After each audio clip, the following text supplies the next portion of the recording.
यो भिडियो घुर्ने समस्या भएकाहरूको लागि। हामी किन घुर्छौँ त? जब हामी निदाउँछौँ नाकको, मुखको, जिब्रोको मांसपेशीहरू एकदम खुक्लो भएर आउँछ। नाकको कारणले, मोटोपनको कारणले जब हामी उत्तानो परेर सुत्छौँ र जुन खुक्लो भएको मांसपेशीहरू छ यो लत्रेर आउँछ र यसले श्वास प्रश्वासको नलीलाई साँघुरो बनाउँछ। जब हावा पास हुन्छ लत्रेको मांसपेशीहरूमा कम्पन आएर फरफराउन थाल्छ, जसको कारण आवाज आउँछ जसलाई हामी यो व्यक्तिले घुरिरहेको छ भनेर भन्छौँ। सामान्यतया धेरैजनाले घुर्छन्। कति ठाउँमा त हामी कारण पनि थाहा हुँदैन, कति ठाउँमा यो कारण वक्षाणुगत पनि हुनसक्छ। नाकको कारणले गर्दा नाकको हड्डी बाङ्गो भयो भने, मुखको ग्रन्थीहरू, टन्सिल, एडिनोइड्स यो बढ्न थाल्यो भने, अथवा एउटा स्लिप अब्स्ट्रक्टिभ एप्निया भन्ने हुन्छ जसमा घुर्दा घुर्दै केही समयको लागि सास रोकिएर आउँछ।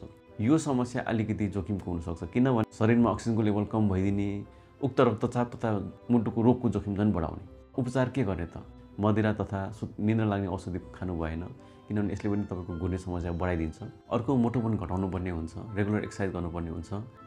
सुत्ने बेलामा उत्तानो परेर सुत्नुभन्दा कोल्टो परेर सुत्दा राम्रो हुन्छ। यदि तपाईँको नाकको कारणले गर्दा यो समस्या देखिएको छ भने नाक कान घाँटीको डाक्टरलाई देखाउनु पर्छ। र यदि राति घुर्दा घुर्दै एक्कासी सास रोकिएर आउँछ भने यस्तो समस्याको लागि छाती तथा निन्द्राको स्पेशलिस्ट डाक्टरलाई भेट्नुपर्ने हुन्छ। Thank you.